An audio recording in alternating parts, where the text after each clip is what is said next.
শুভ সকাল বন্ধুরা, সকলে কেমন আছো? আশা করি সকলে খুব খুব ভালো আছো। আমরাও সকলে ভালো আছি।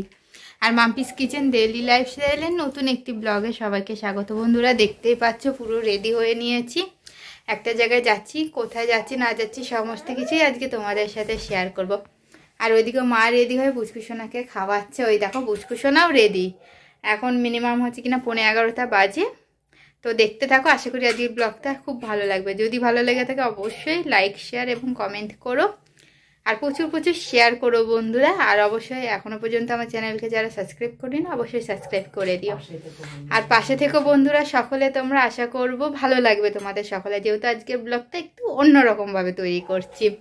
আর অবশ্যই কেউ স্কিপ করে দেখবে না, এই একটাই অনুরোধ তোমাদের সকলের কাছে বন্ধুরা। তো দেখতে থাকো তোমরা। এই যে বন্ধুরা আমরা বেরিয়ে পড়েছি, এই দেখো স্থিতিসেনা পুরো রেডি। তো বাড়ির পাশে একটা অনুষ্ঠান আছে, সেখানেই যাচ্ছি আমরা। দেখো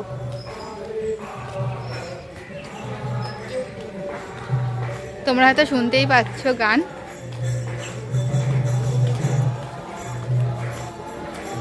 এখানে নোংরা নোংরা কিছু করতে হচ্ছে।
দেখো বন্ধুরা মাছগুলো কি সুন্দর খেলা হচ্ছে। আর এখানে না অনেক রকমের মাছ আছে। দেখো এই মাছটা তো মানে আমার দিকে তাকিয়েছিলাম যখন ভিডিও করছিলাম।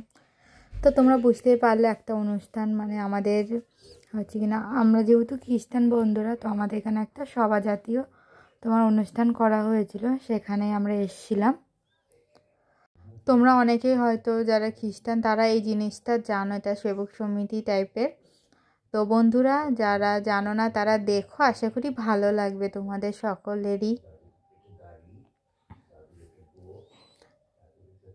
তো এখন বন্ধুরা বাড়ি যাচ্ছি মেয়ের খাবার আনতে। তো এই যে জেঠুর বাড়িতে হচ্ছিল সবাটা যেহেতু আমাদের, তো এখন বেরোচ্ছি। তো ওপর দিয়ে সবাই চিলেমিলি করছে কোথায় যাচ্ছে। আমি বললাম মেয়ের খাবার আনতে যাচ্ছি, তারপরে আসছি। তো ফার্স্টে বুঝতে পারছিলাম না, তারপর ইশারা করে বোঝালাম যে মেয়ের খাবার আনতে যাচ্ছি। তো আজকে অনেকদিন পর সবার সাথে গল্প করে ভীষণ ভালো লাগলো বন্ধুরা, ভীষণ আনন্দ পেয়েছি আজকে। আর অবশ্যই আজকের ভিডিওটা কেউ স্কিপ করে দেখবে না, প্রথম থেকে শেষ পর্যন্ত সাথে থাকবে, আশা করব ভালো লাগবে। আর আজকের ওয়েদারটাও ভীষণ সুন্দর। তো এখনও বন্ধুরা চুলগুলো না বড় হয়নি, দেখো চুলগুলো এইটাই রয়েছে। আর আমার ভীষণ ভালো লাগে বড় চুল, কিন্তু কি করব বলো, না হলে আর। তো এখানে আমি একজনের সাথে কথা বলছিলাম, তাই ক্যামেরাটা ওই দিকে করে রেখেছিলাম, যেহেতু সে ক্যামেরার সামনে আসতে চায় না ওই কারণে। তো সে চলে যাওয়ার পর আমিও বাড়িতে প্রায় চলে এসেছি। তো হাত হঠাৎ না পুরো ঠান্ডা হয়ে গেছে, আর ঘুম পাচ্ছিল ভীষণ বন্ধুরা, অনেক ভোর ভোর উঠেছি তো ওই কারণে। তো তোমার জন্য খাওয়া দাওয়ার ব্লগ আর করতে পারিনি, খাওয়া দাওয়ায় অনেক কিছুই ছিল, তোমাদের সাথে অন্য একদিন শেয়ার করি। আরেকটা কথা বন্ধুরা, কালকে আরও সুন্দর আরেকটা ব্লগ আসছে, এটাও তো সুন্দর, কালকেও সুন্দর একটা ব্লগ আসতে চলেছে, যেহেতু রাতে যাচ্ছি আর একটা অনুষ্ঠানে, সেখানে গিয়ে কী কী হলো সমস্ত কিছুই তোমাদের সাথে শেয়ার করব। অবশ্যই বন্ধুরা, বাড়ি চলে এসেছি, সবাই তোমরা ভালো থেকো, সুস্থ থেকো, সবাইকে টাটা বন্ধুরা।